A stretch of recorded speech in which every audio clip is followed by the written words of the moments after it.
And we are live. What's up, beasties? It's me. It's Triple B, your friendly neighborhood bearded book beast. Welcome to Beast Friends Forever. I almost said welcome back to the channel. Anyway, we've got an awesome episode tonight. I have on one of my good friends, one of my BFFs of booktube that I chat with all the time. He's been an awesome supporter of me. In fact, he was one of my very first beasties before he even had his channel. He was a huge supporter of me and a lot of other booktubers, and I'm so excited that he has his own channel now and he's rocking it out. I am talking about my good friend Josh from Already Overbooked, and here he is. Hey, Chris, I appreciate you having me, man. Yeah, dude, thank you for coming on. I've been looking forward to this for a long time. It's been a lot of time, man. A lot of fun. Heck yeah. I remember when you first started. I can't remember who you were talking with, but you thought it was a bot originally, which I thought was pretty funny because I was one of the first ones to comment. You're like, that's a robot. That's not real. I did. What's up, Molly? Or should I say where the macabre things are? I also thought Molly's name was Molly Macabre. That shows how much I knew about horror. I didn't even know that was macabre. I think I said it on my interview for her, or my review for her book also. I said macabre. Oh, gosh, we're dumb, dude. That's why we get along so well. We're both dumb. Thanks for being here, Molly. You are both of one of our favorite authors as well. And now booktubers. I know. Bring on book 2, Molly. That's right. Patiently waiting. Waiting. That's right. Oh yeah. So I did think you were bot because I had just started. I had like no subscribers. No, I didn't think anybody was going to comment or anything. I thought it would take me like months before anybody even watched anything. So then when I saw it, I'm like, should I comment on this? Like, is this a real person? And there we go. It was. Well, I think at that time I was just before I had a booktube channel, I was Pepe Sylvia. Yep, the real on there. And I think I used to comment for people who just started just going Pepe approved. And that was it. I would just disappear. That's what it said. That's why I thought, like, is this a bot? Or is this guy messing with me? Oh man, we got a lot of peeps popping in. We got Timothy Wolf. What's up, man? Thanks for being here. Have you checked out his novella or any of his books? I have a ebook of it, so I need to just get through and read it. So it's on my list. It's on my list. We have very similar reading tastes. I think you're gonna love it. Awesome. Britton's here. What's up, Britton? Thanks for being here, my friend.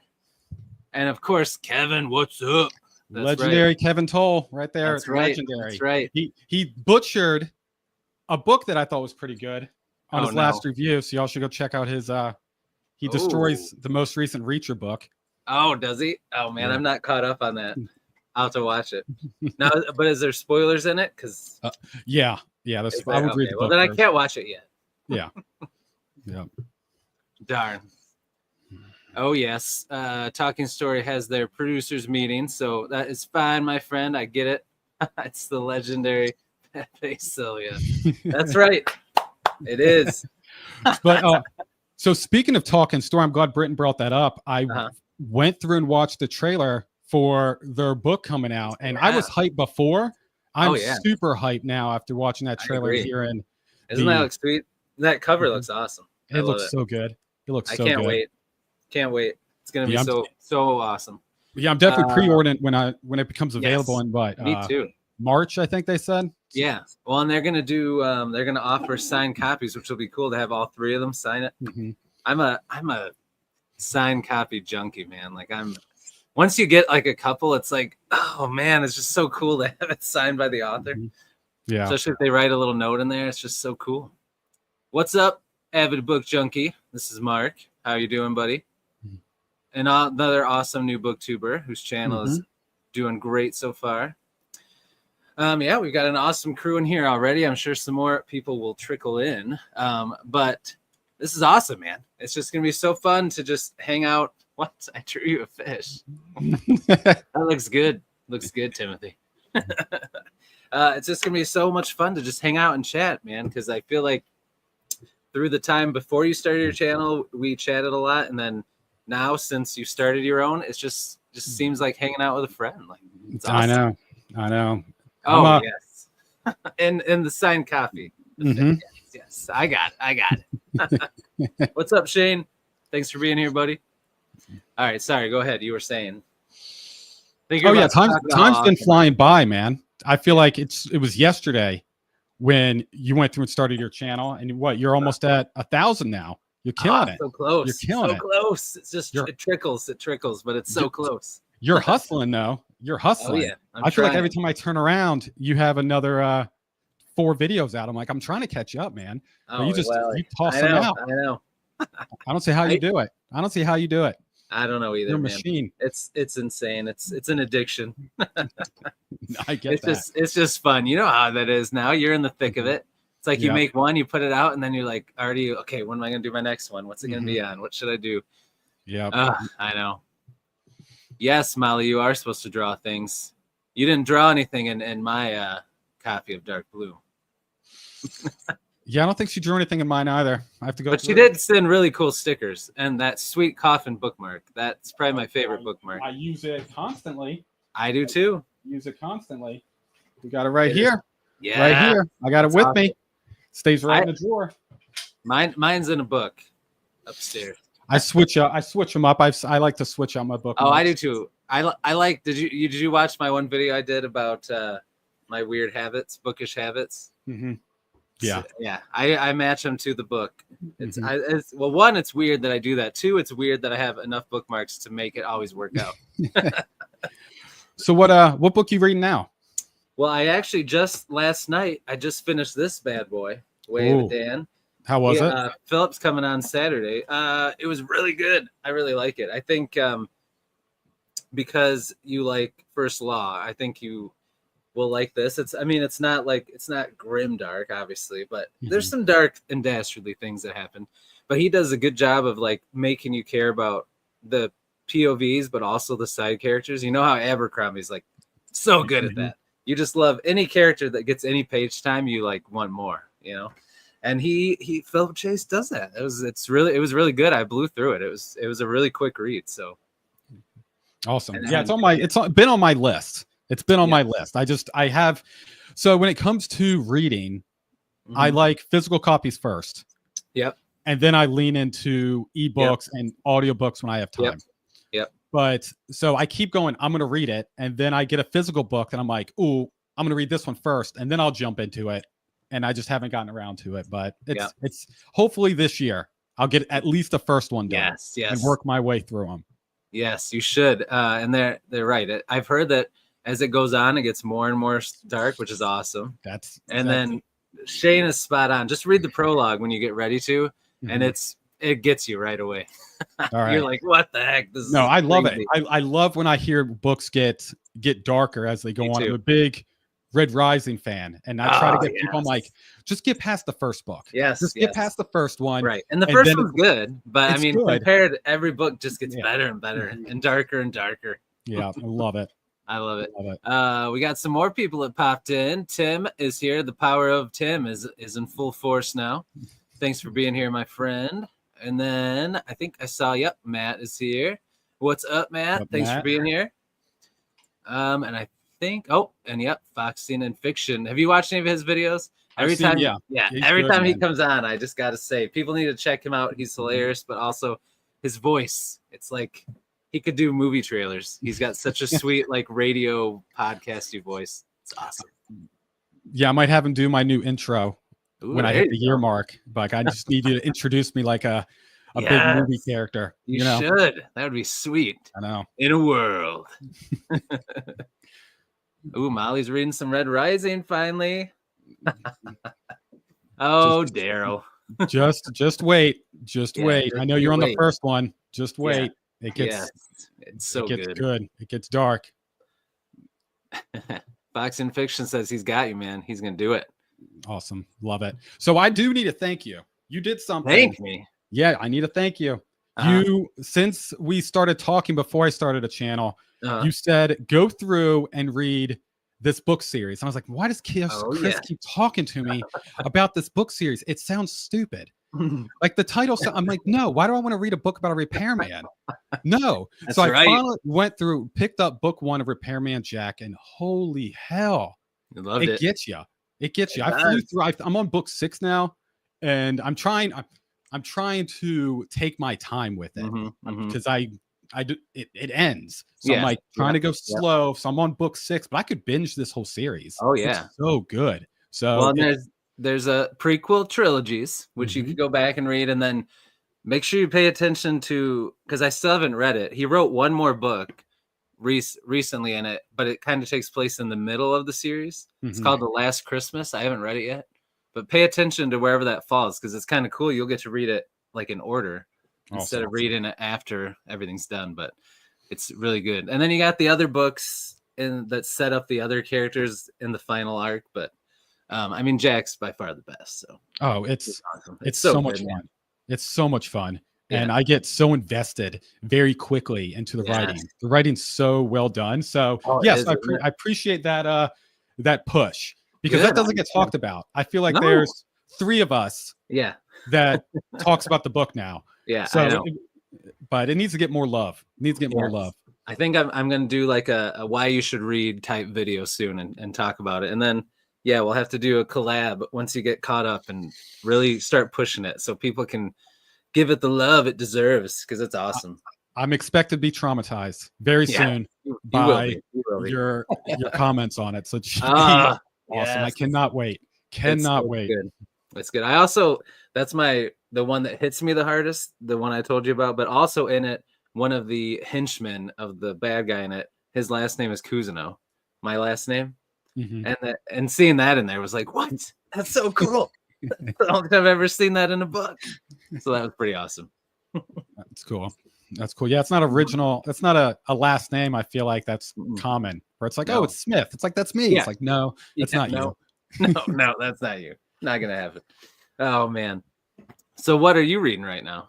So I finished all the books I planned on reading this month. Nice. So I got a few days left. So I went through and picked up Grace Walker's book. Oh yeah. I've seen those. Those sound pretty cool, isn't it? Ash Rogue's Legend. Ash. So it's a young adult kind of book, but Grace is awesome. So I'm trying to go through and support her. So far the story's very very intriguing, very different. Okay. So didn't it say the tag was like 6 of Crows meets Dune or something like that? I saw. I've read Dune. I've never read 6 I haven't read 6 of Crows, but Dune, so I'm gonna say that spot's on right there, perfect. Probably the Dune world and maybe like a heist thing going on or something. Yeah, so far I'm still in the lead up of kind of what's happening, but the premise of the story is starting to get there. So it's a quick read. I think I knocked out 50 pages. Oh dang! Like in 30 minutes. So it's like has bigger spaces, so you can kind of flip it through pretty quickly. But it's good so far. So that's kind of what I'm doing. That's good. So how many books did you already read this month then? 10. 10 books? 10. Yeah. Is that books or some of those novellas? I think one novella. I'll have to go through and look at the list. But so a few of them were audiobooks. So that doesn't matter. That's impressive, man. Does that count or not on reading? I don't know. We can argue about that. Yes. We can talk about that, but I think it does 100%. But I agree with Mark here. He says, holy crap, 10? Yes. Well, so some of them are like 300 pages, 400 pages. That's a lot of books. So here's the thing, man. Here's the thing. The family goes to bed at like 8 o'clock. Yeah. And then I'm up for like 3 hours. So I sit there and have 3 hours a night to read. So I just sit on the couch, and if it's not Sunday or Saturday and I'm not watching football, I'm reading. Yeah. So I just sit there and I'm just like going through stuff. I sat and read Molly's book in one sitting. I just sat there and just like flew through it. Oh, it's so good.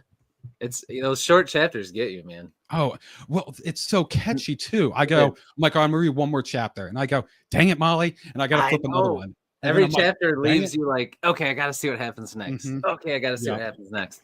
I know. And some like the characters in her book, I got so mad at some of her characters. I reached out to her and I was like, I really hate this character. And she was like, ha ha ha ha ha. And I was like, like passion. I was like, I really disliked a certain character. Yeah, her evil plan worked. It did. Oh man, which character was it? I want to hear. It was the ex-boyfriend. Oh yes. Clearly, yes. Every time he came out, like every time I saw his name, I was like, ugh, like aggravated me. I didn't like seeing his name. I know. Yeah, she does character work very, very well. Foxing in fiction kills me. In a world where a man has 3 hours to read, man does the impossible. 10 books. Good gravy, man. That's pretty awesome. Yeah. That deserves like a standing ovation, but I don't want to stand up. Yeah. That's awesome. Oh man, yeah, that's good stuff. So what was your well, I guess I shouldn't ask you what your favorite read is, because don't you do that in your wrap up? You talking about what your favorite? No. Oh, you don't? Okay. No. So my favorite one so far was the newest Mitch Rapp book, Capture or Kill. Oh man, you're caught up on that one too? I only read the first one. That's the American Assassin, the actual. Yeah, like the chronological order. Yeah. He's my favorite. So if I have to go through and compare between series I'm up to date with, like Reacher, Mitch Rapp, Mitch Rapp is hands down my favorites. And it was good. It was a new author. Can't remember what his name is. He's the newest one. But I think he did a good job. I think he did good. I was happy with it. I was not expecting a lot. And if you can exceed my expectations, it was good. Then that's pretty good. Yeah. What's up, Mr. Roro? Thanks for being here. Well, that's good. Because how many books are in that? That's got a lot of books in it, doesn't it? 22, 23. Yeah, over 20, right? Man. Yeah. That's and how many have been written since the author passed away, like by other authors? Half? Yeah. Wow. Maybe. I can't remember when Vince. I know. It seems like it's been a long time. It's been a very long time. I think because it's the third author. So I can't recall how many the other guy did. I don't know. Good bet. What's up? Only the best fantasy novels is in here. He doesn't usually get to do lives. Thanks for popping in here, man. We appreciate you. Yes, it should be. It will be interesting. Yeah, you guys all missed it. The pre-conversation, I decided to pour coffee all over my computer, tea. It was tea. Tea. Spilled tea all over my computer right before it started. So that was fun. That's why we were a few seconds late. If anybody freaks out about, I made a mess. Starting right on time. He had to clean himself up. Yep. Looked terrible. Crazy, man. Have you read the let's see, have you read the Red Mars books? I have not. I've not. No. Yeah, me neither. Oh, well. There you go. Robin's reading them. He's saying they're pretty good.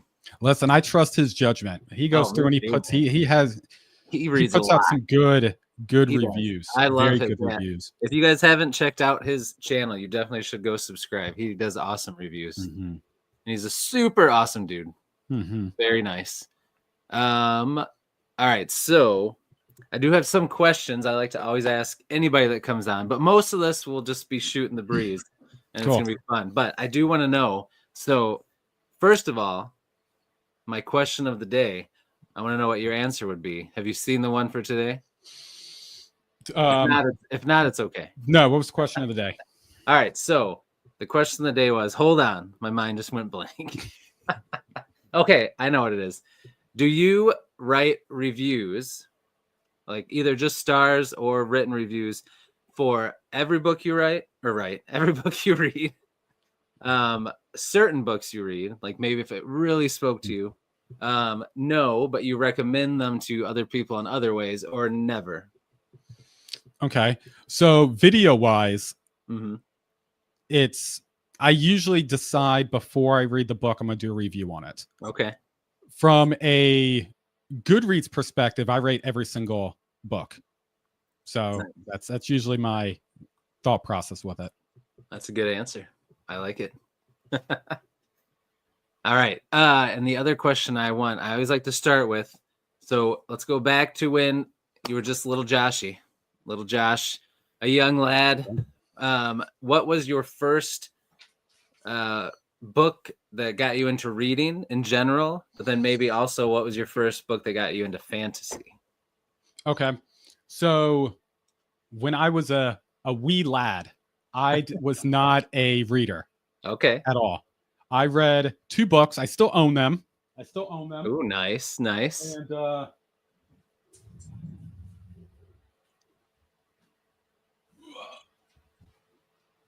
here we go. 2 books. So I read Jurassic Park as a kid. Still have my copy. Just did a buddy read on this. It was a lot of fun. Nice. And then this one, Martin the Warrior. Heck Martin the Warrior. So those are the 2 books that I read when I was a wee lad. But I was more of a movie, TV show kind of guy for most of my life until 2020. 2020, COVID happened. Yeah. There was no good shows or movies or anything coming out. So I decided to pick up a book. And it was Red Rising was the very first book I picked up. Read it, went, holy hell, this is good. And then I started Googling. I'm going through and being like, why is no one talking about this book? Because in my world, it's just sports and TVs and movies. I was like, why is no one talking about this? So I started looking it up. And I found, I think Mike from Mike's Book Review and Daniel Green reviewing it. And I said, oh, cool. People review books. That's cool. So I started following some of their stuff. And I feel so stupid. So here's going to be a stupid thing I did. So I went through and someone talked about booktube. He's like, oh, yeah, booktube. And I said, is that a site that I'm not familiar with? So I started Googling booktube because I thought it was a different site. Like its own thing. Yeah. So I was looking for it, couldn't find it. And then I was like, oh, it's actually YouTube's subgenre where they just talk about books. So Red Rising was the first one. And then what got me into fantasy was Michael J. Sullivan, Rhaeria Chronicles. Revelations was the first one. A huge Michael J. Sullivan fan. He got me into that world. Nice. Have you read all the prequel stuff too? Oh man, I'm just starting. I just read through half of the first bind up. So Theft of Swords, I read book 1. I'm into book 2 of that one, and it's so good. He's awesome, man. It's perfect for someone who's first getting into fantasy because it's very, very easy to digest, and each book gets more fantasy, more.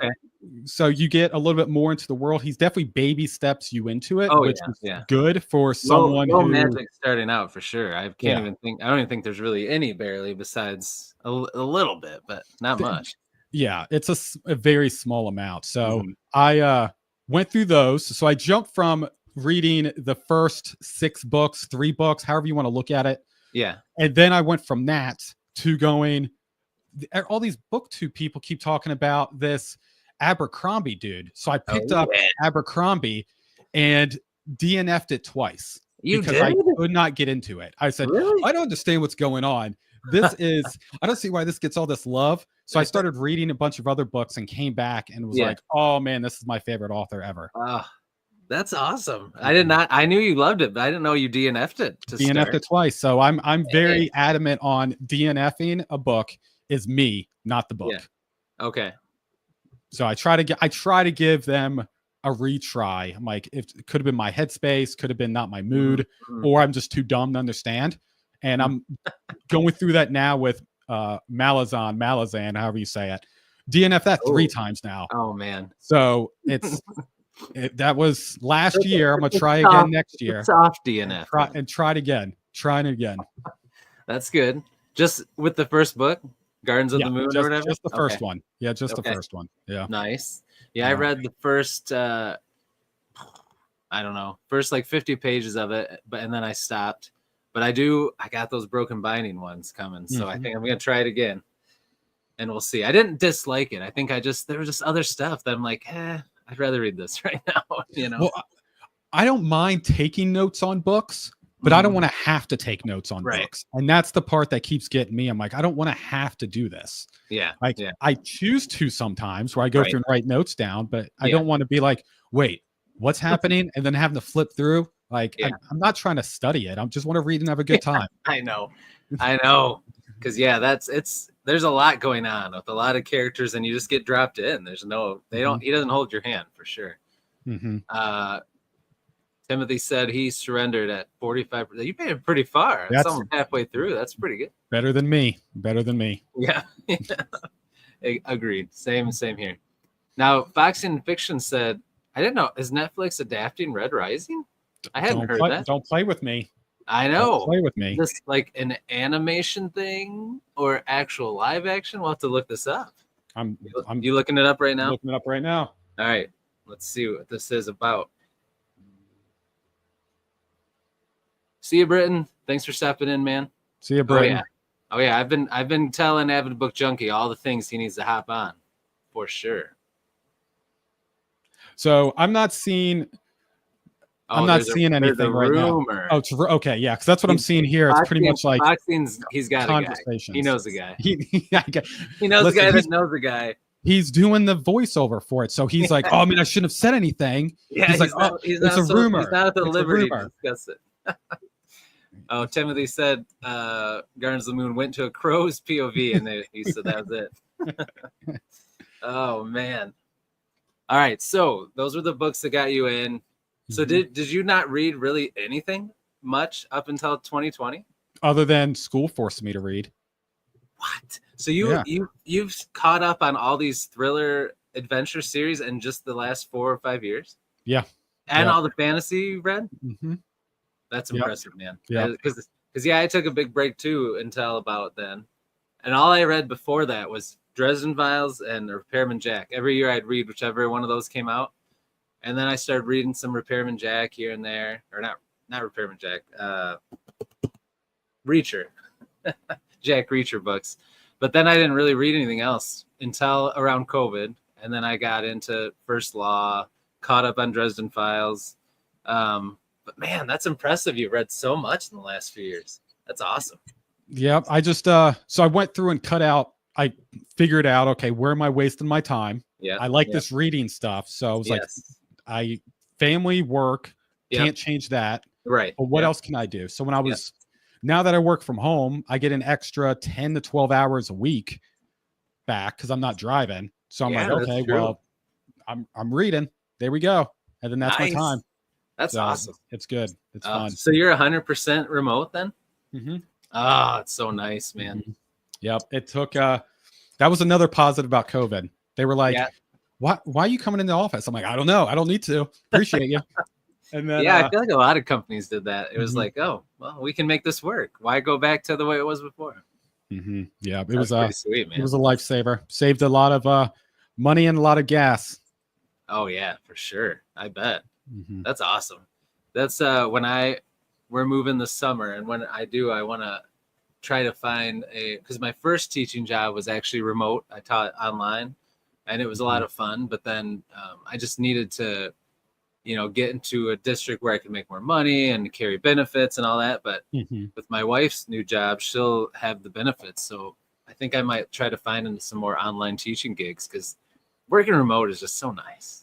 Especially with like the morning routines with kids and stuff when you don't have to, like right now I have to get all 4 of my kids to 4 different places and trying to get them all there before like 8 a.m. It's like, oh my gosh, and get them all up and ready. It's horrible. I can't imagine. I just have the 2 and the 2's wild.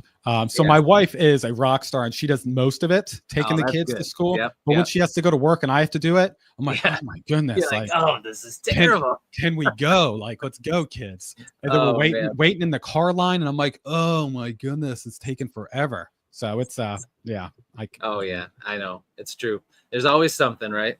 Something happens at home or on the drive there. You forget something. It's somebody's crying. It's always something. My oldest, like I don't know how it happened, and it's my fault because I don't pay attention.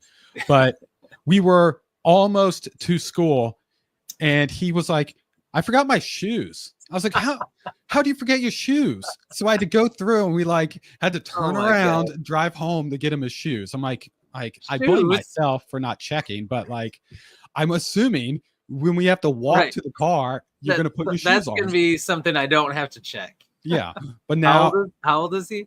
When this happened? He's Oh, 6. okay. So he's pretty young still. It just happened. This happened like maybe 2 weeks ago. Was it snowing then? Because No. I know it's snowing now. It's snowing now, but no, it wasn't snowing then. He said, man. "Oh, I forgot," and I was like, "How do you forget?" It's like, oh man, it kills me. He's like a hobbit. He just doesn't notice with those feet. He just doesn't notice. He just doesn't notice. It was so funny. Oh yeah, Shane joked and said he was about to say he's 17. Happens a lot. Oh man. Foxing's moving to New York City. Nice. Awesome. Moving is a lot of work. That's what we're doing right now. We're not moving till summer, but it's just starting to go through the storage room, organize, get rid of things, sell things. Oh, I'm saving all my books for last. I'm going to go through them all and box them up and get rid of some stuff, and so much work. It's a process, man. That's one thing I don't like doing is moving. I know. I don't like it. It's a lot. It's cool once you're to a new place and settled in, but the whole process of doing it, it's for the birds. Literally, it's for the birds. They migrate, right? Yeah, the packing and unpacking part. I might get to the point when we move again. I think I'm just gonna pay somebody. Like, just you do it. We were gonna do that. We were gonna do that, but it's very expensive, so I don't think we're going to now. Although there's like in between things, they have like those pod things where you actually pack everything up into this pod, and then someone takes it there and drops it off. But we looked into got a couple quotes to have people come in and like pack everything up for us, and it's like $12,000. Dang. And I'm like, nah, I'll just drive a U-Haul, or we'll do this pod thing for like a third of that price at the most. Like, yeah, so it's crazy. Timothy gave you the best recommendation. College hunks, moving junks. I've seen those flyers all over the place. Yeah. That is actually the place that I might use. They send, they contract with like colleges, and they do have a couple college students come and help you put stuff into the truck. So I might actually do that. Oh man, I'll let you know, Tim, if they're hunky. Oh man, yes, 12,000. You guys are right. Yes, kick rocks. Exactly. That's crazy. That's what man. I said. There's no way. There's no way I'll pay that. No way. Me neither. So yeah, if you do move again, just remember, I told you that. Be prepared. And it's kind of dumb. They wanted to come now and look, and I'm thinking like we're gonna get rid of half of our stuff before we actually move. But once they said that, I'm like, nah, I'm not doing that. We'll do something different, but we'll see what happens. It'll be fun though. You where are you moving to? Moving different state? North Carolina. North Carolina. Nice. So we're moving down more southern. So I'm in Michigan. So it's gonna be nice. Although this year there's been snow everywhere, but but it definitely won't be as cold. The winters will be a little different. So that'll be North nice. Carolina's nice. Yeah. I got family that lives up there, so it's a good spot. Nice. Yeah, I'm excited. There's a few booktubers that I talk to that live not right where I'm going, but within an hour or two. So so that'll be kind of cool to try to catch up with them. East Coast is the best coast. I agree. Right. I agree. East Coast is the beast coast. There we go. It's got to rhyme. Oh man. All right. So we talked about that. So walk me through a little bit, because I know we talked behind the scenes, but just so everyone else knows, walk me through your decision to start your own channel, how long that was percolating, and then what made you finally pull the trigger. Yeah. So 2020, I started reading. So going back to history, 2020 started reading. By 2022, 23, I convinced a bunch of friends to start reading with me. Oh, so you did? We were all reading and doing like buddy reads together and go through and talking about books. Then two of us decided, let's start a podcast. So we went through and started a podcast, just audio only. Yeah. And did that for about 7 episodes. Okay. And life happened. Yeah. And we went we were like, let's not do this anymore. It's starting to become business over friendship. So we kind of just like, let's cut it. So that ended in 23. I got into booktube from commenting and telling people Pepe approved. And then I was like, man, I miss talking about books with people. Yeah. Mm-hmm. So I said, all right, well, I'm going to do it. So I decided to go through and start it, waited until I built my office out in the middle of my yard. And then I said, all right, now it's time. So that was the game plan. Yes. It's awesome, man. You've got quite the sweet setup there. I appreciate it. Sure. Yeah. Have you done a tour of it yet in any of your videos? I have not. I probably should. It kind of looks very interesting on this side of it. So this looks good. Very professional office like. The other side, not so much. It's a rocking chair, like my kid's rocking chair when he was a baby. It's sitting there until I get a fancy chair. Oh yeah. And then you can see like the wooden door. So it's cool. You got work to do over there. Yeah. That's what we can see. The hangout spot. Nice. We've got a special guest popped in, Mr. Tom Orange. What's legend. up, Tom? That's right. The man, the myth, the legend. The one beer that handled them all. I'm so jealous of like y'all that can grow facial hair because I can't.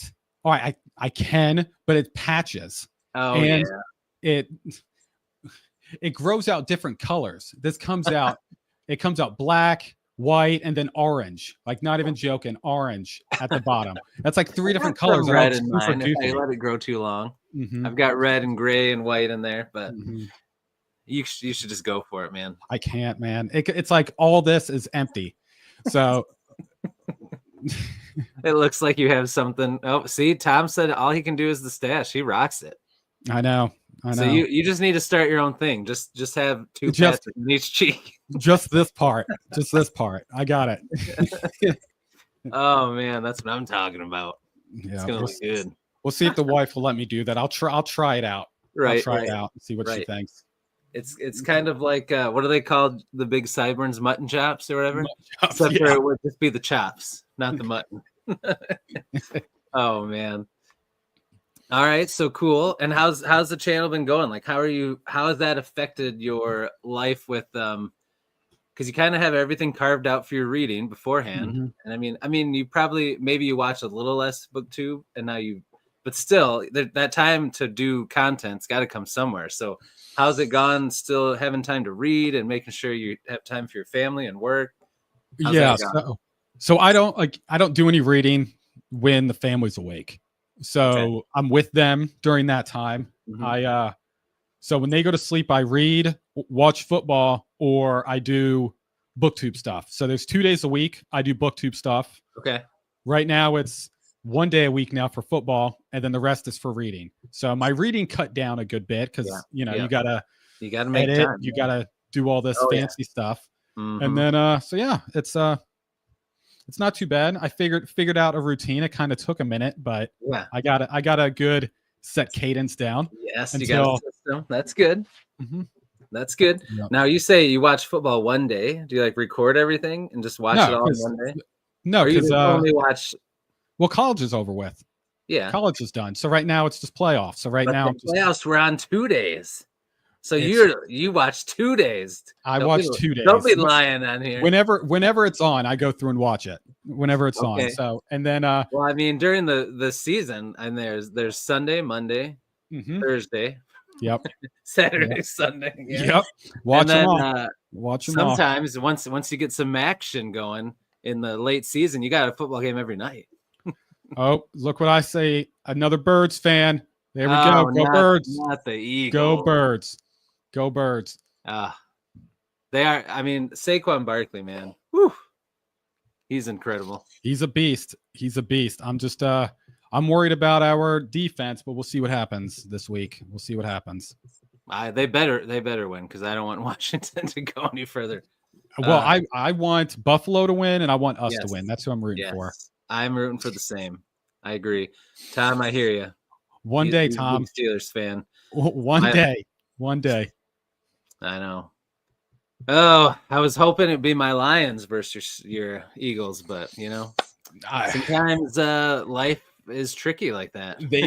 We'll see. Next year they might, come out of nowhere, but they were looking real good, but I know. It happens sometimes. Yeah, it happens. Their defense was rough when you have that many injuries. It's kind of insane. I don't know if they need to look at like their training staff or regimen, but like literally like half of their starting defense was out, and they end up having like practice squad guys out there. And when the offense has to be perfect and you're playing good teams, like, oof, you know, Shane's a big Oklahoma fan, so he loves Jalen Hurts. Yep.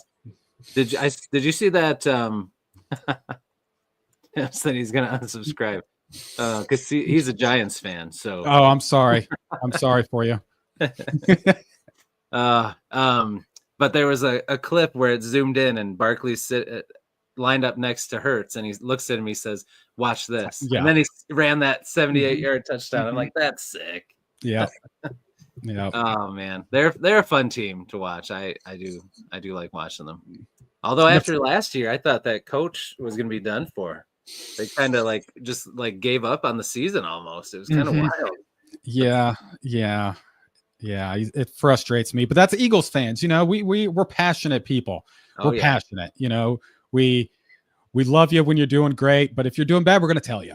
Yeah. You know, and that's why I love them so much. They don't make excuses. They go after it. They go after it. Yep, that's right. That's what you got to do. I mean, that's how it is, man. It's like football is just something you got to accept that you're going to have your heart ripped out because you're not going to win it all every year. You know, it's going to be very rare your team wins it all. So just got to enjoy the ride. Right. Let's see. So now you mentioned, are you going to start doing some stuff like this, some live chats or interviews, things like that? Are you thinking about doing that on your channel? I'm in conversation with a few people. Okay. I'm going to start with booktubers first and then leading up to a few authors and stuff. Nice. So there's a few people I'm waiting on that were confirmed. We're just trying to pick out some dates. I'm adding on a few buddy reads this year as well. So that's going to be stacking up. So I'm hoping to have more conversations and discussions with people. So these are fun. I like doing these. Yeah, it's so fun. We're going to be reading The Devils together. Excited about that. Wait. I'm so hyped. Oh, so me too, man. We'll talk about it a lot more when it gets close so that anybody that wants to join us at the same time can feel free. We're going to try to read it right away. You'll probably read it in one night.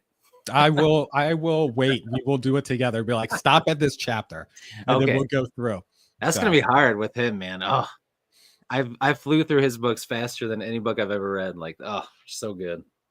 Yeah, I finally went through and read the one-off books, the middle books between the two big series. Yeah.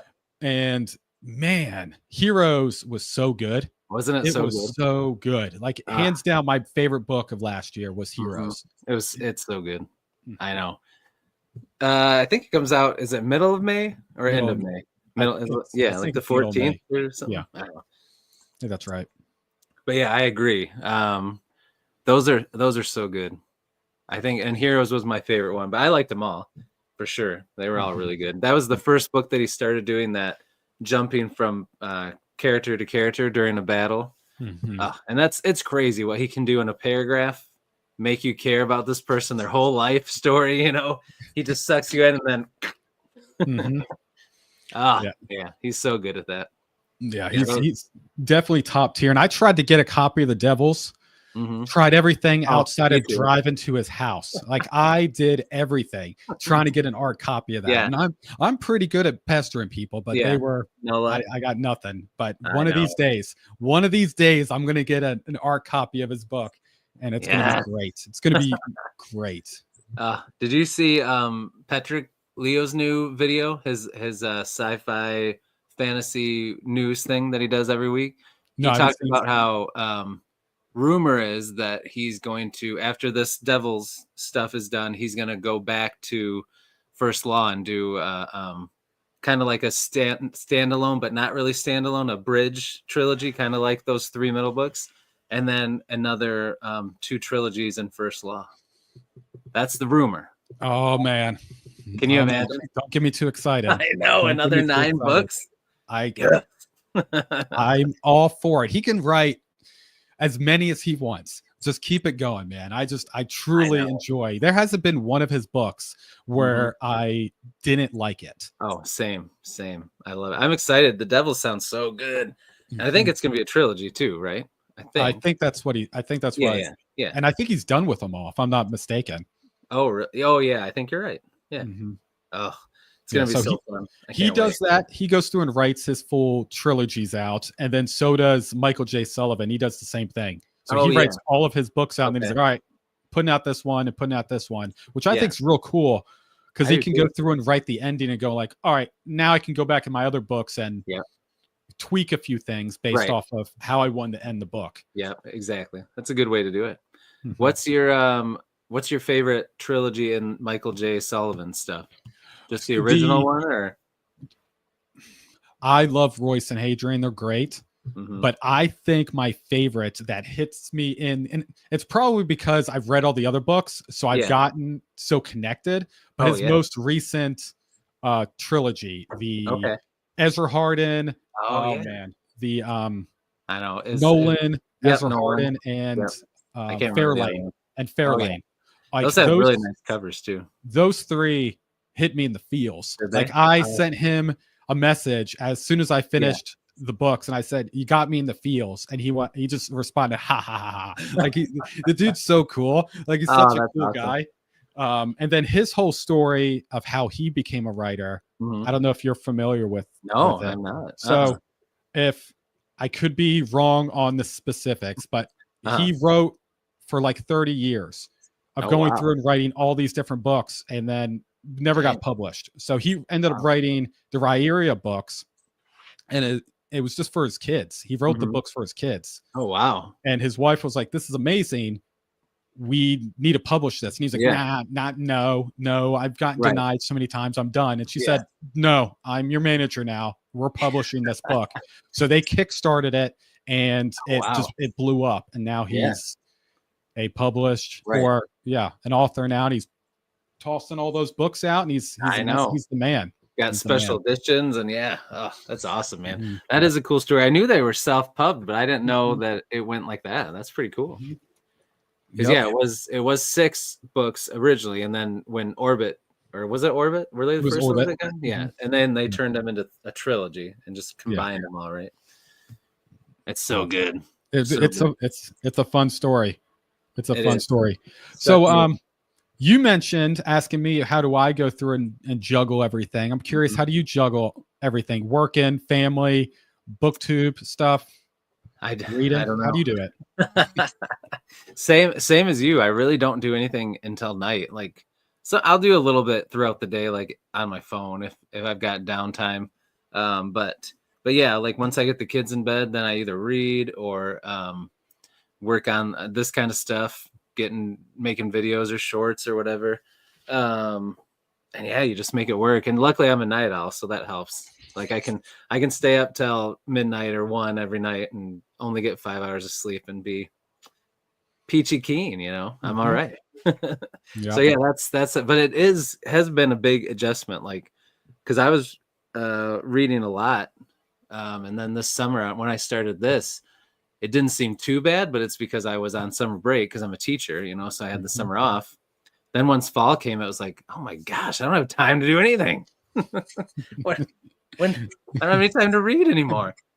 And then if I read too much, I don't have time for this. So it's just been a slow, like finding a new norm, Just got to take it as it comes and do what you can. And then I'm trying to write on top of that. It's like, man, you're writing 3 books, aren't you? You're writing 3, like a novel, like, a novella, and then your secret project that you won't tell anyone about. Yeah, that one's just is more like if I'm stuck on the other one, I can go write that one. But so no rush for that. But yeah, it's you just figure it out, I guess. But yeah, it's definitely you have to be intentional, right? Like you have your days, you do this and that. Like I'm finding that's how it has to be. Because if you think you're going to have time to get everything done, it's just not going to happen with kids and life. It's just going to get in the way, Exactly. Thanks for being here, Foxy. Appreciate it, man. See you, buddy. Take it easy. Oh man, that's a busy day. That's pretty good. It's pretty good. Yep. That's what you got to do. You gotta make it happen. Yeah, I will say, yeah, I don't do, I'm kind of like you. I have days where I'll just read, and then I have days where I'll just work on the booktube stuff. And then I have days where I write. I try to always write every day, because I feel like if I don't write, if I go too long, it'll just get too easy to not do it. And then, so every day I write a little, even if it's like just a sentence, just something to stay in that mindset. But yeah. So see, I'm not a writer. Mm-hmm. I'm not either. But I but I love people's process. So for you, when you're going through and writing, do you have like an outline, or are you kind of, this is my characters, let's just put them through situations and see what comes out? Yeah, I'm kind of an in between, which I feel like a lot of people are. There are people that are like hardcore plotters, they have everything plotted out, and then there's people that are complete pantsers. They're like, all right, let's go. But I'm kind of in the middle. Like I know where I want the whole thing to end, and I have certain little things that I know I want to happen, but how it connects and gets there, no idea. I've thought of my few main POVs, but then like side characters that'll come along, no idea. So I think that works for me. It's kind of like I'm reading the story for the first time, like, okay, let's start having these characters do these things, and then we'll see what they decide, where they're going to lead me, And I feel like that way is good too, because I feel like sometimes if you get those authors that it's so plotted out, so structured, that if you ever read a book where you're reading it for a long time, you feel like the characters, you connect with them, and then they start making choices where you're like, would they have made that choice? I don't know. And I feel like sometimes that's what happens if you're too structured, like, oh, this character has to do this at this point, like, and then sometimes you're forcing it a little bit. But I don't know. It'd be interesting to know what some of these authors that we love, the big ones, like what they do, what their process is like, and if they plot it all out, or if they just go crazy, go pantsless. I don't know. Pants gang, rise up. That's right. I know Timothy is a pantser for sure. Yeah, that's the big one of the reasons I want to go through and talk with start the interviews part on my channel. It's more of I really want to understand people's process and what they love to do, and like dive into that kind of stuff. So I did one last year with Gregory Amato, and that one was a lot of fun. Yeah. He wrote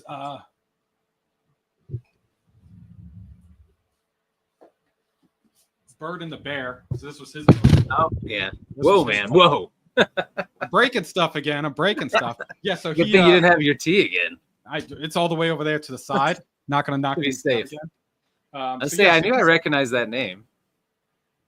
Yeah, he's good, man. So he does like Norse mythology. He like makes his own beer and stuff. So we talked about making beer, and that's awesome. Hiking stuff. And I'm like, man, that's cool. I was like, I need more of this, because there's people are just interesting when you go through and like start poking a little bit and asking follow-up questions of people's hobbies and what they like. It's very very cool stuff. So hoping to get more of that this year.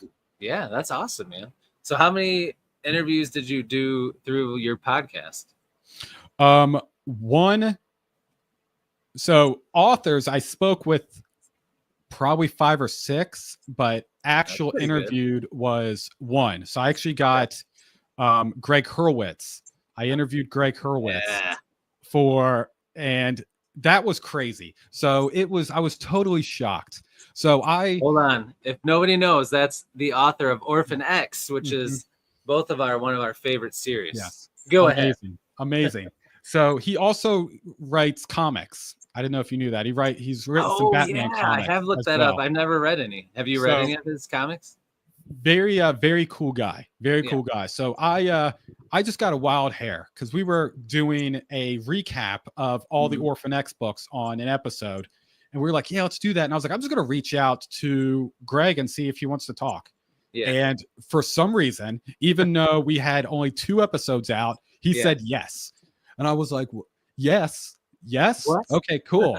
I was like, all right, well, we'll see how this goes. So it actually went really good. He told us some crazy stories. So it was a lot of fun. It was a lot of fun. How many books did he have out when you interviewed him in the series? It was, all right. So Nemesis is his newest one. Mm-hmm. It was 3 books ago. 3 books ago. I can't remember which one it was. Oh, 3 books ago. So probably, I'm trying to see it from here. Like Prodigal Son, maybe, or Into the Fire, around there. No, it was the one where, man, I can't remember the dude's name. The really smart rich guy was the bad guy. Oh yeah. Was it Dark Horse? Dark Horse. Yeah. Yeah. Yeah. Dark Horse came out. Oh, nice. So that wasn't too long ago. That wasn't too bad. Yeah. So it was fun. It was a lot of fun. It was very cool. And it was a good surprise. It was a good surprise because I didn't tell my co-host until the day of. And he was like, nice. And he was like, what you got for real? On? And I'm like, oh yeah, he's coming. And then he popped up and he freaks out. Oh man, I bet. So it was fun. That was awesome. Oh man. That's really cool, man. That's awesome that you already have that background a little bit. Mm-hmm. Oh, Ryan Skeffington just popped in. What's up, Skeff Dog? How's it going, man? Thanks for being here, dude. I'm excited for his next book too.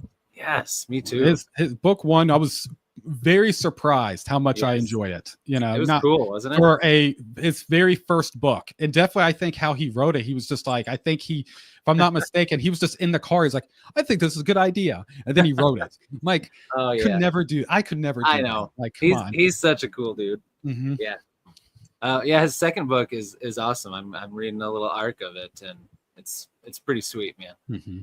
If you like the first one, you're definitely gonna like the second one. Oh man, now we got another author in here, Adam Bassett. What's up? I'm having him on the channel in a couple weeks. He's got this short story collection right here. Oh, nice. This is pretty. Yeah, it's like cyberpunk, but it looks at people living like not just what you always hear about in a big cyber city. It's more like in the outskirts, normal, everyday people with regular jobs. It's really good. So thanks for being here, Adam.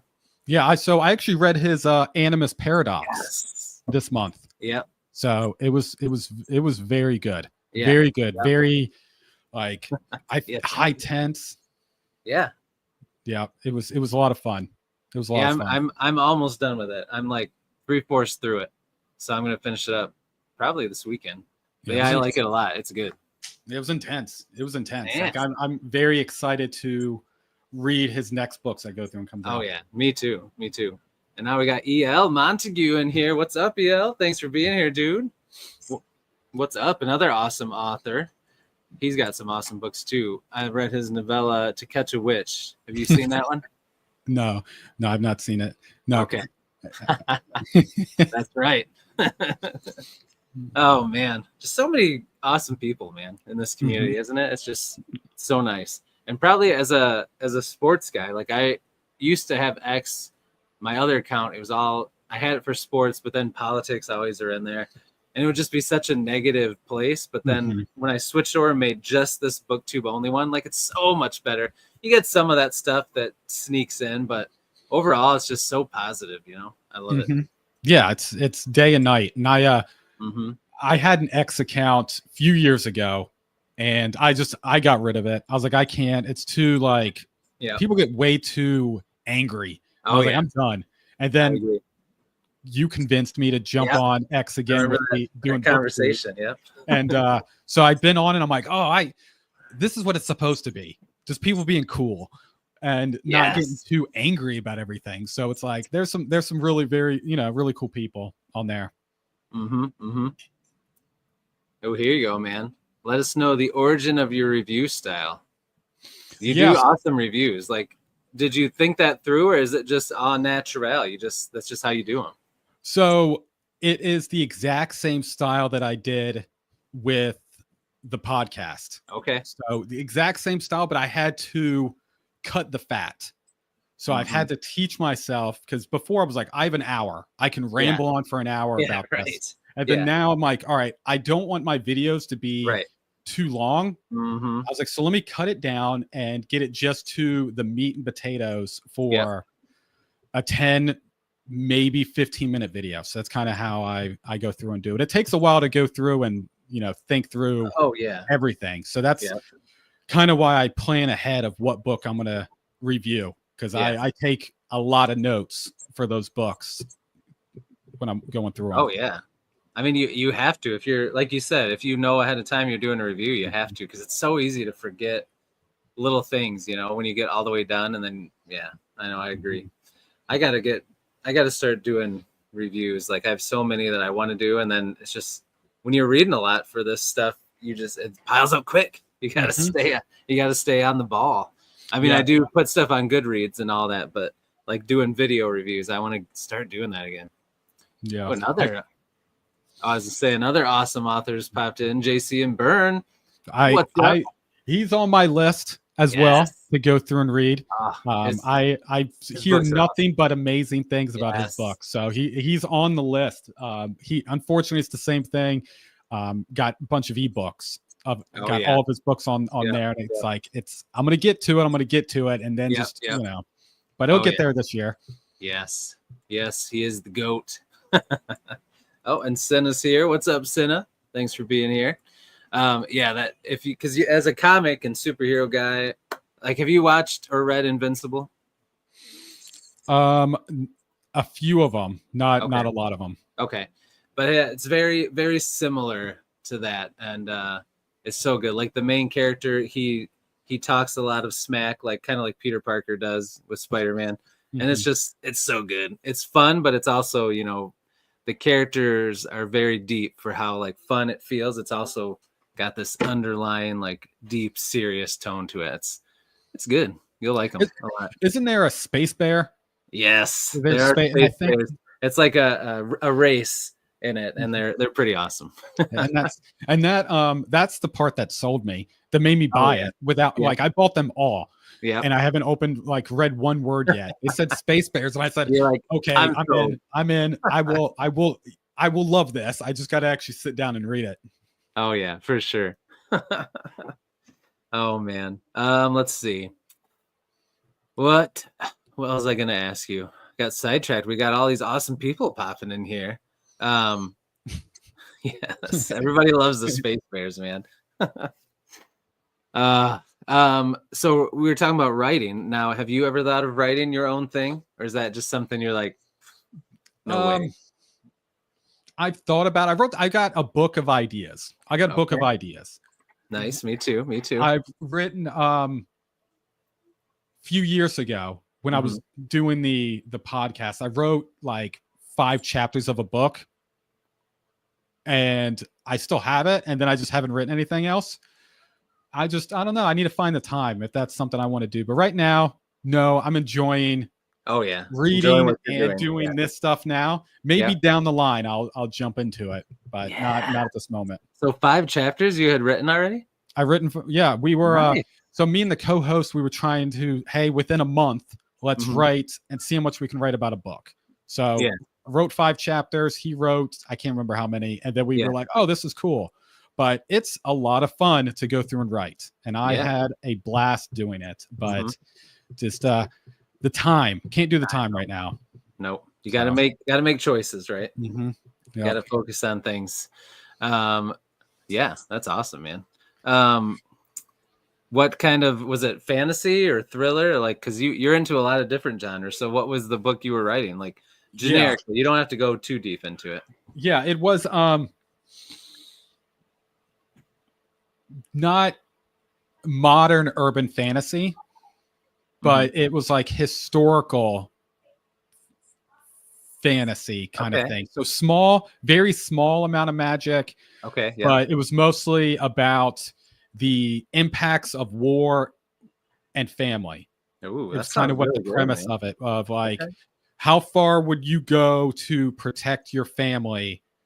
And it doesn't mean just your blood family, but your chosen family as well. Yep. So it was like, that was kind of the thought process with it. Yeah. So that sounds awesome, dude. Overarching idea of what I had. So I got the characters written out. I got the premise written out. got 5 chapters, and it's just sitting literally on the floor in a book of ideas. Well, as long as you still have it, I still have it on that, because that sounds good, dude. You got to get back to that someday.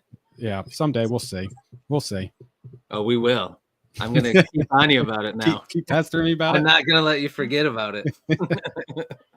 Oh man. All right. So because you do read a lot of things. Okay, first, before I ask you anything else, we have been on for over an hour. I'm good for a while still, but I want to make sure I appreciate your time with kids and stuff. You're good? Yeah, I'm good. Okay. J.R. Carell is here. What's up?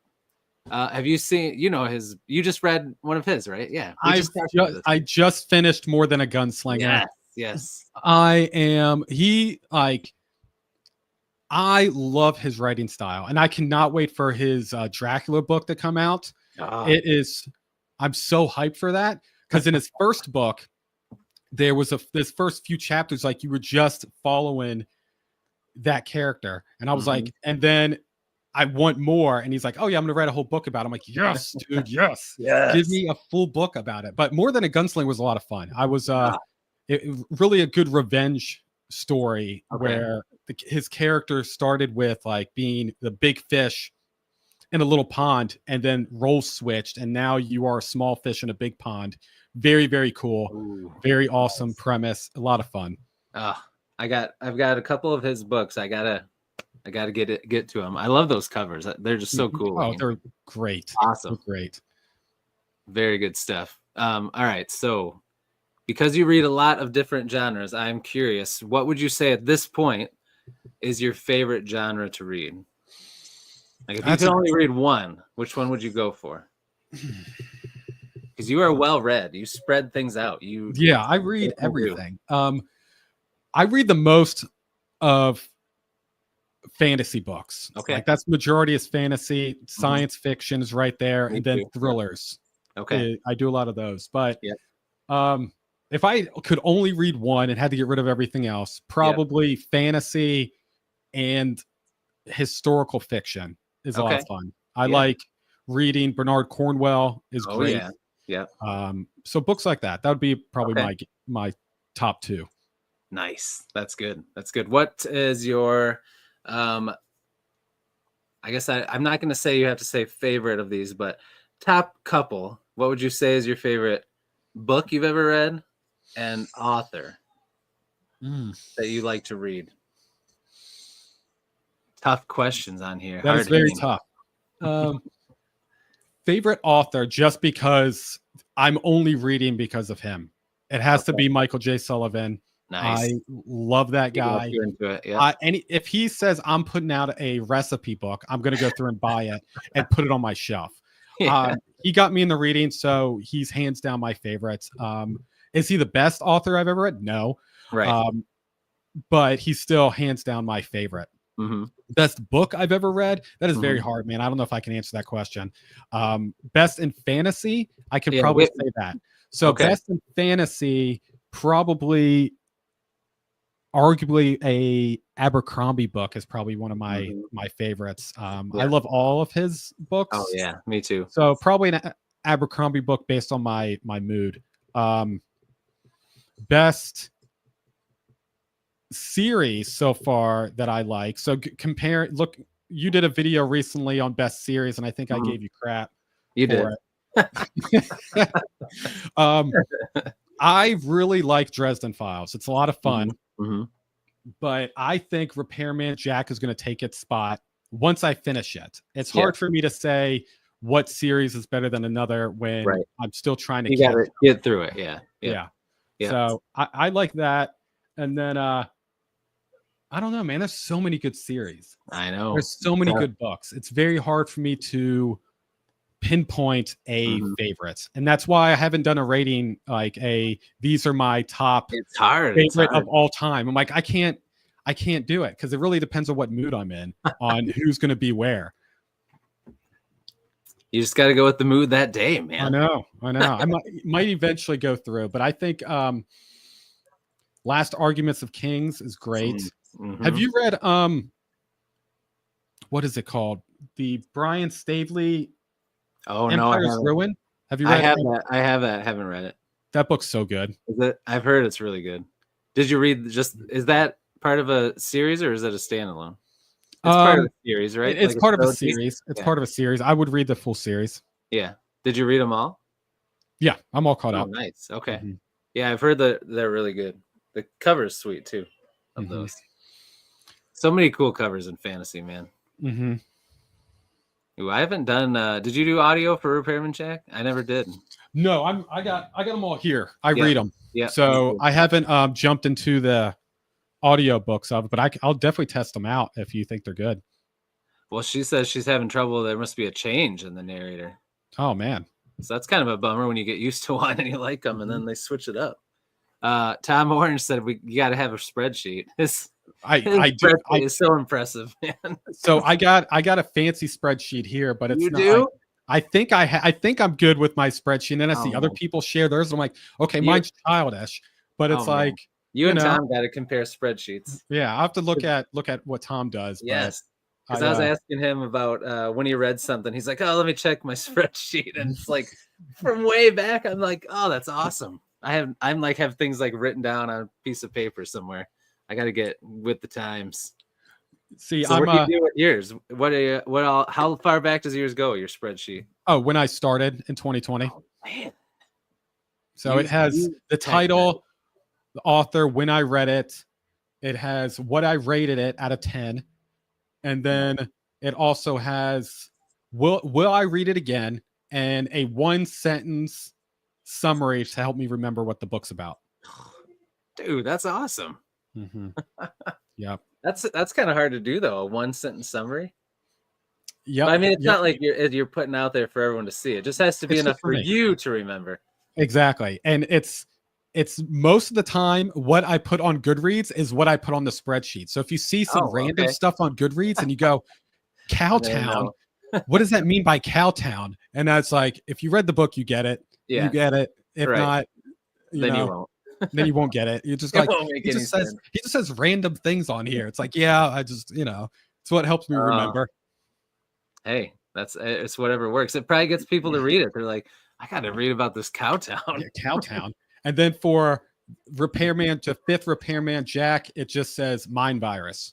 Ooh, that's all that I put on there. That's all you need. Yeah, you'll remember. Yeah, and that's it. Yeah, I haven't read that book in a long time, and I already remembered it just from you saying Mind Virus. Mind Virus. It's like, oh yeah, that's what happens. Yeah, that's right. That's right.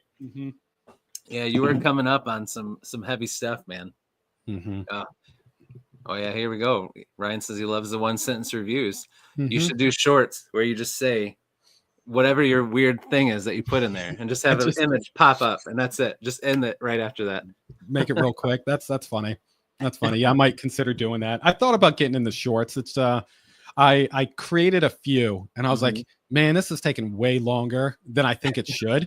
So I was like, I'm not doing this anymore. So I might need to pester you to be like, how do you knock them out so quickly to make them look half decent? I don't know. I can't.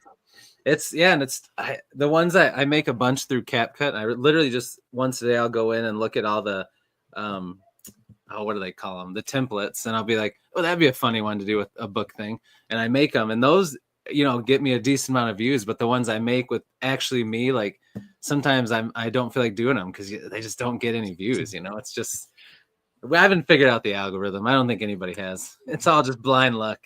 That's what I feel like. I'm shooting in the dark most of the time, and I'm like, oh look, my reach is going up. That's cool. I'm like, I know, right? That's actually getting sent to people. Yep. Oh man, I know, and it's like, I feel like it's kind of hard too with booktube. There's only so many like SEO tags and terms you can use. It's like you run out, and you're like, what else can I even type in here? I don't even know. It's crazy. Yeah. It's I usually just go with the same stuff. Books. Oh yes, booktube. Yep. I'm trying to see. Senna just asked about Pathlighter. Oh yeah. Oh, I got it. I think it's right here. Ugh. Oh yeah, boom. Right here. So good. Right. So good. Did you read it? I did. Let me. Pathlighter. I put. Yeah. What was your sentence? Battle to the gods. That's what I put. Nice. Battle to the gods. Yep. That's good. I got to read it. I loved Death Metal Bard, so I got to read Pathlighter now. What do you Ryan, for your book I put Man Against the Machine is what I put. Ooh, that's good. That's good. What I put for his. That's good. Oh man. Oh yeah. That one was good. Oh man. So now I don't know if you're talking about me. That's nice if you are. I'm guessing you're talking about somebody else because I don't know about that.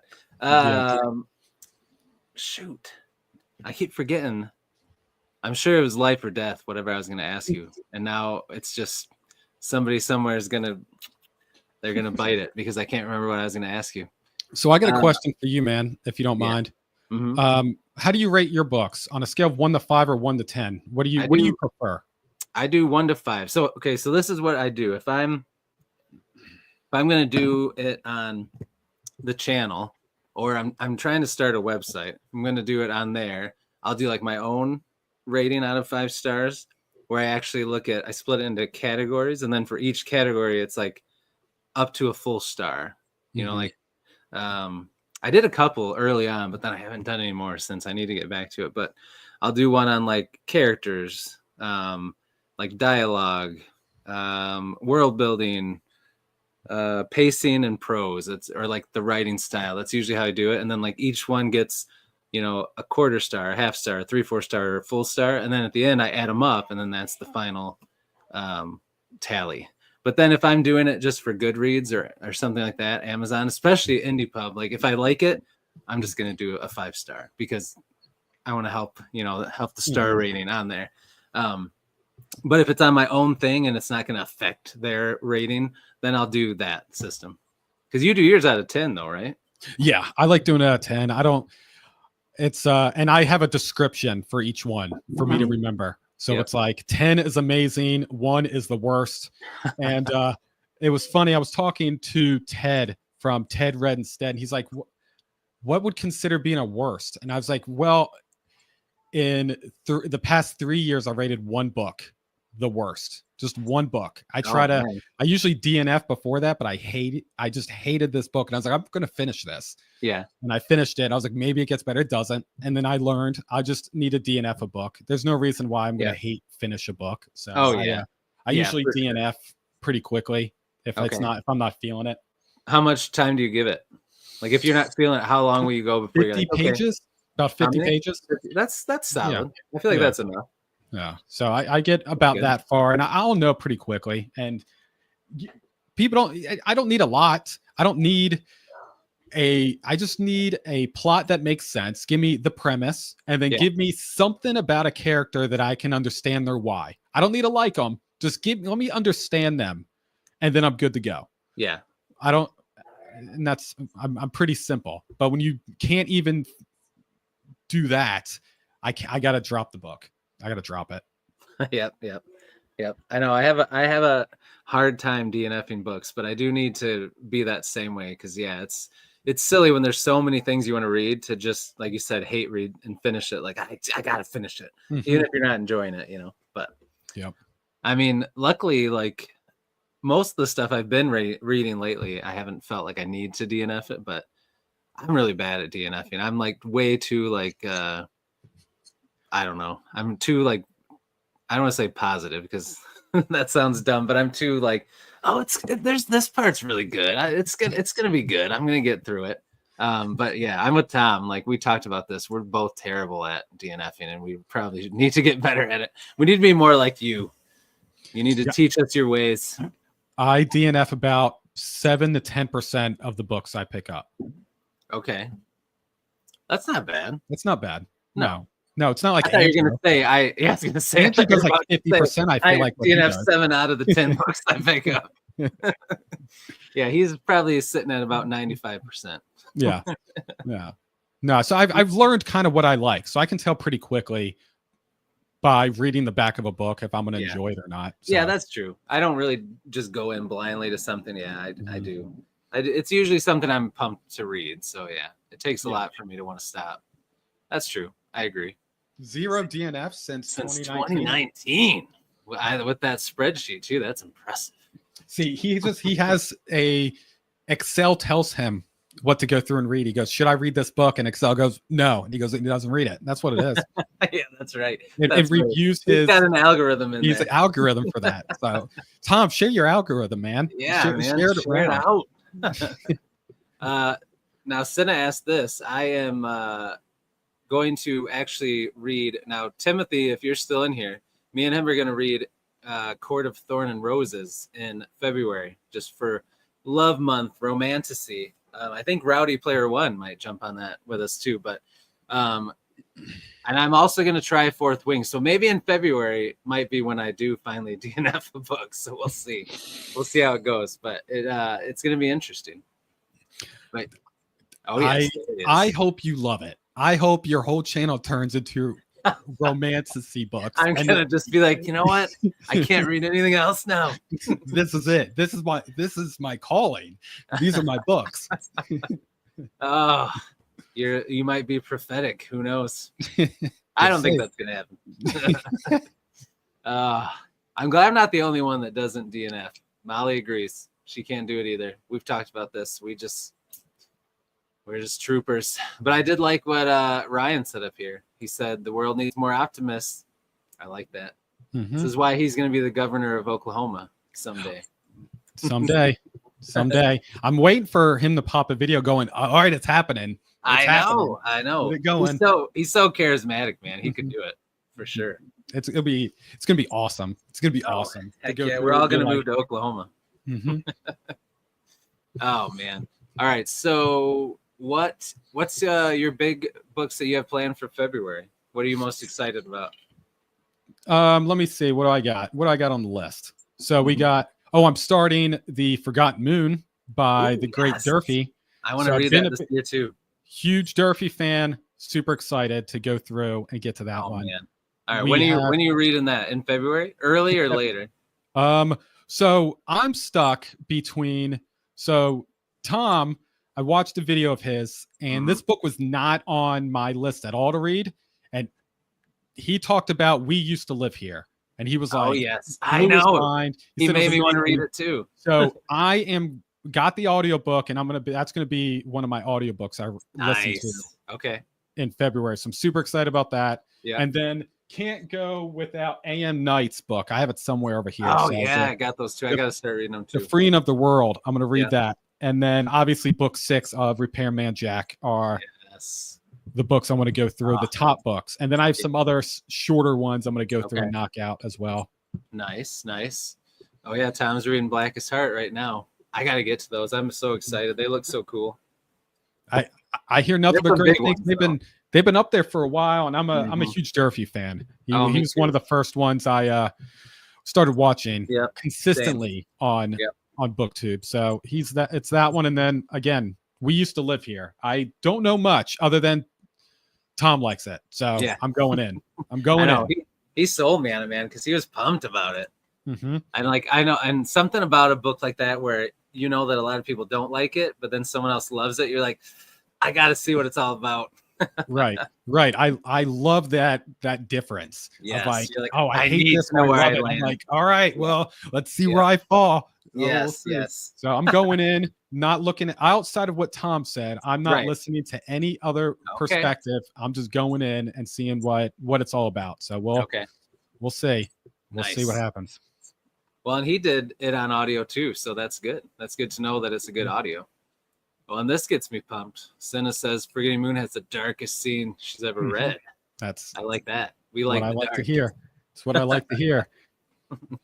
Being a big Abercrombie fan, I like when people say it's dark. I'm like, is it really? Is it really? Yeah. Is it? Speaking of dark, have you read Steve Stark's book? I haven't. I need to. I haven't yet. Did you? Okay. Which one? I'm gonna try not to smack my mic out of the way. So don't knock anything over this time. Mine are far away. Violent Ends. Yes, I went through and read this. So I feel like we need to have a conversation with Steve and find out what he saw, because there's no way you can write this type of violence without experiencing some darkness. And I feel like I need to talk with him and check on him, be like, between us, what did you see? Right, because this book is so good. Now, is that the collection, or is that the actual book? Yeah, there's three stories in it. Okay. And it is, or 3.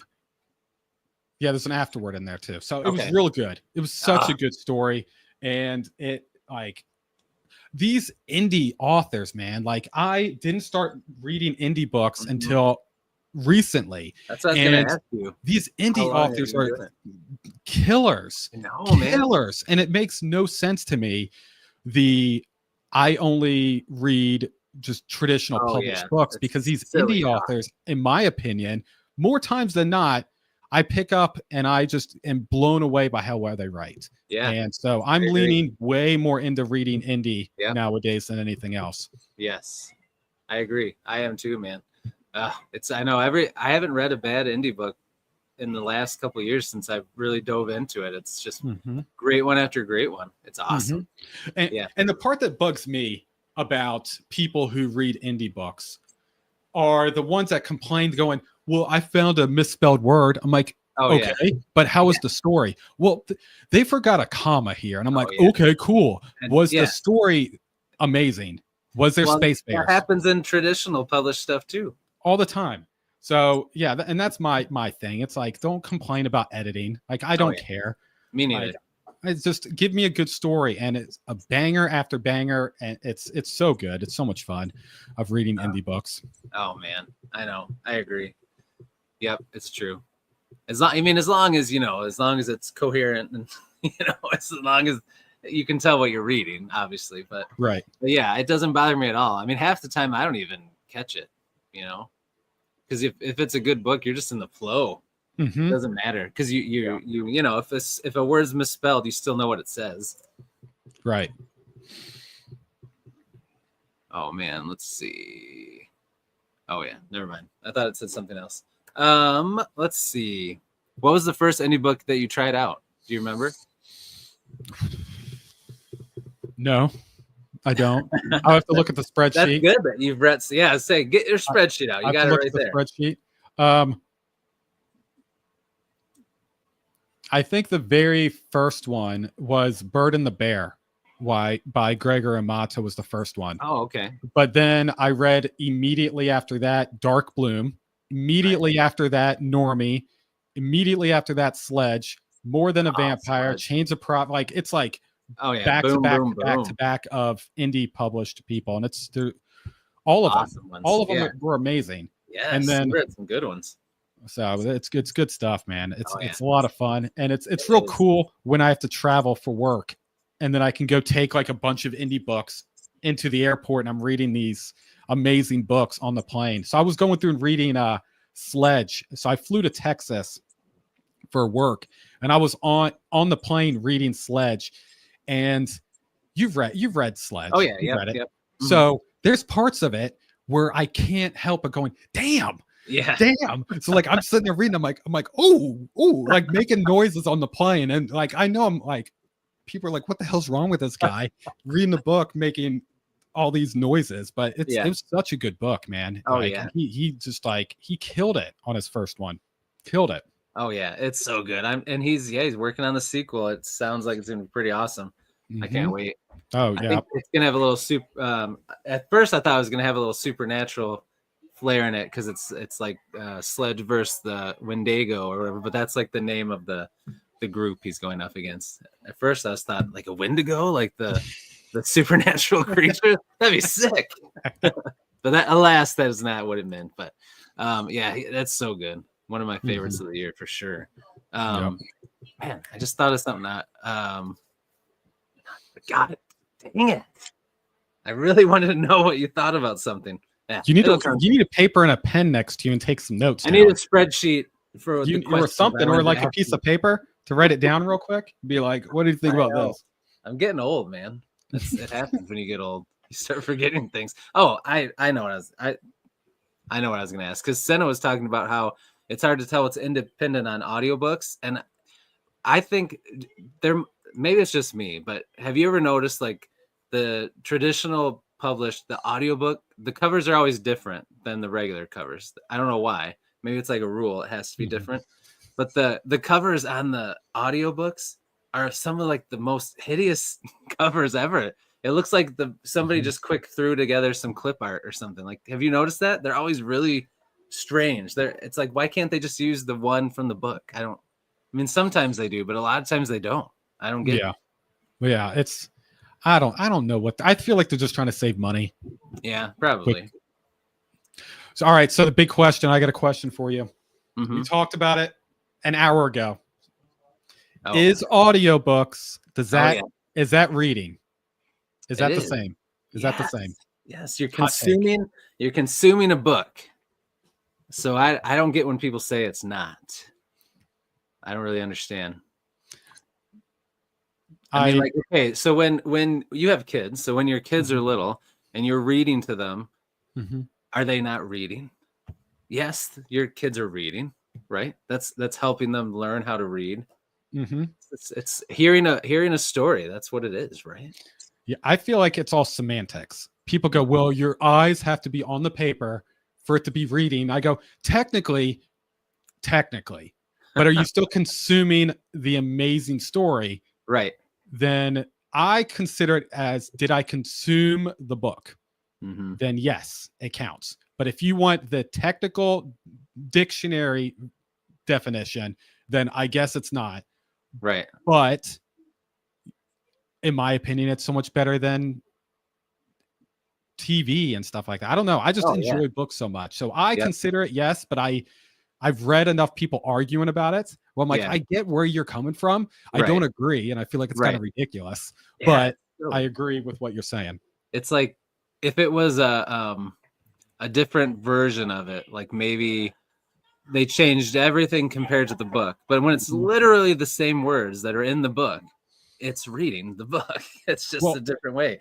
It's not like it's an adaptation, like a movie where they change things and cut things out. Like, it's the actual book. Yeah, if I could pick up the book and read along with the voice, then it's reading. Yes. But, people have crazy opinions, I guess. I know. What speed do you listen to your audio books on? It depends. I've gone up to 2.6. 2.6? That's impressive. But it depends on it's normally it's 2. Normally it's 2. Yeah, but some of them read it so slow. And I'm like, all right, let's go. Speed this up a little bit. Isn't it wild when you first move it up? It sounds so fast, but then real quick, your brain just all of a sudden you just hear it normal. It's wild. Well, I like listening to like half a book at 2.6 and then randomly drop it down to 1, and it feels, I'm like, get to the word. Get to it. That's so true when you go back down. Oh my gosh. Yeah, 2.6 must sound like the chipmunks are reading it too. I have headphones in. Listen, if judging me, listen to it when it's not in headphones and put headphones in. It doesn't seem like chipmunks. I promise it's good. I normally... I'm going to go back and change my answer. If you're listening to audiobooks on 2.6, it's not. It doesn't count? Okay. All right. Well, I got to cut down how many books I read this month. All right. It is only 8. I read 8 books this month.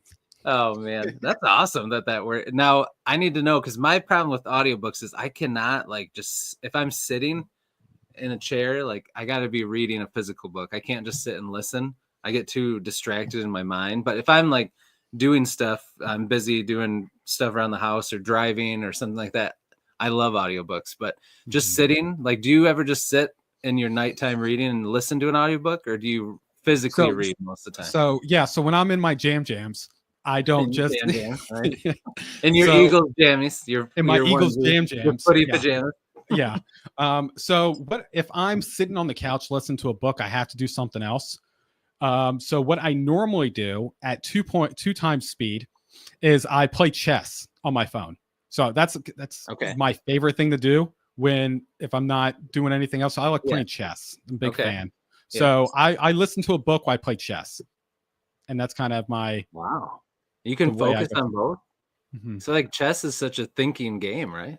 I play it very quickly, so it's very quick. So like it's habit of where I'm going to go. I don't have to think too much about it. So So you've been doing chess a long time then. Very long time. Yeah. Very long time. It's a lot of fun.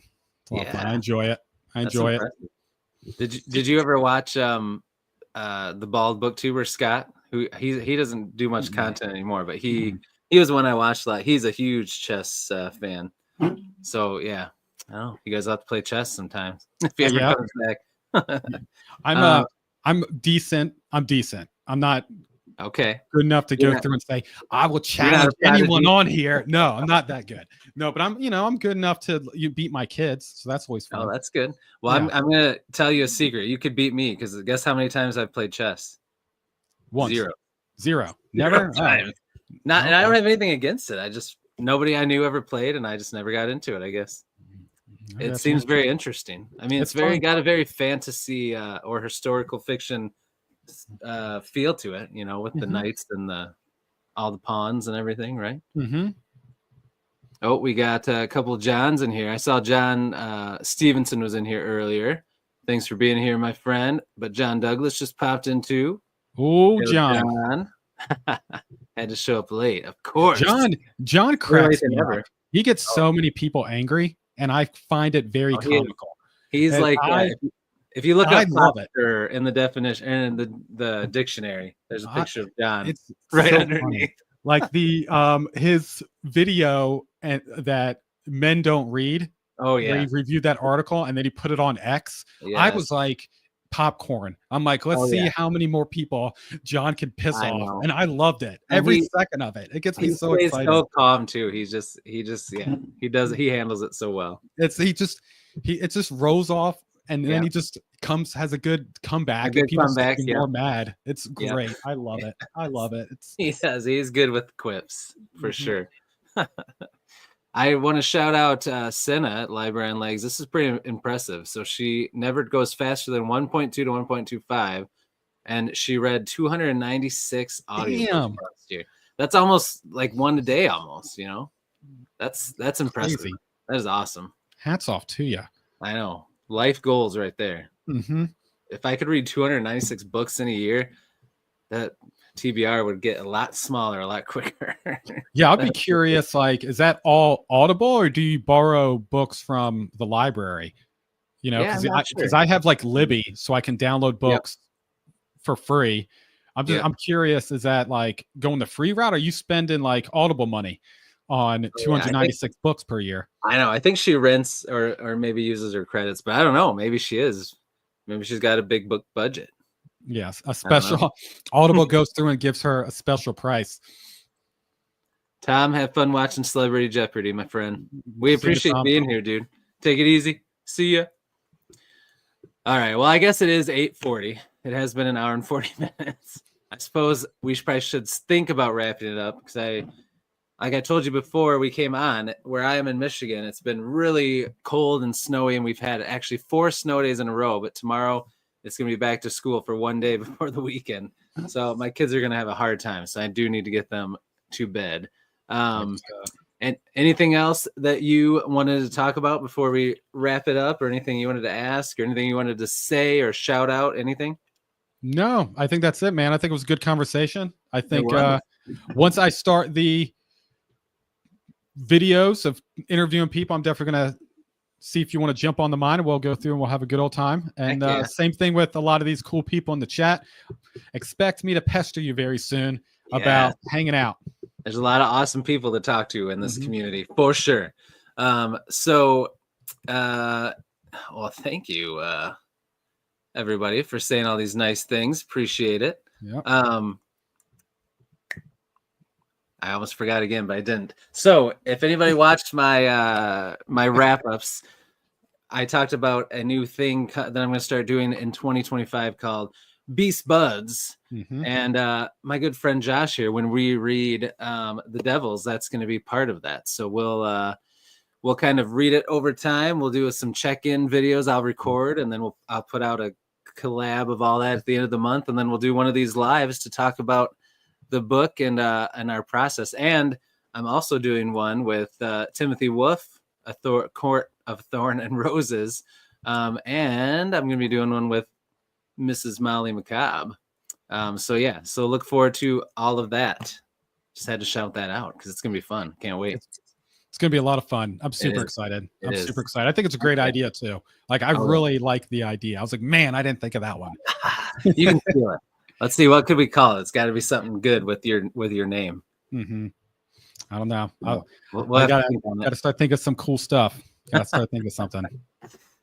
All right. Well, this was awesome, everybody. You guys were an awesome chat. Thank you again, Josh, for coming on. I appreciate it, man. Your channel is rocking. You're doing awesome things. Yeah, good luck with everything. And I am here for it. So I appreciate you. Thanks, man. I appreciate you having me. It was a lot of fun. Yep. Appreciate everyone jumping on. You know, it's always good having all this engagement with people in the chat. So everyone was awesome. Yes, you guys are awesome. Awesome group. Thank you so much. So we are going to take off, but until I see you in the next one, which will be Saturday at 3 p.m., Dr. Fantasy Philip Chase will be on. Until I see you in that one, as I always say, devour your TBRs, be brave, be beautiful to one another, and be beastly. We'll see you, everybody. Have a good night.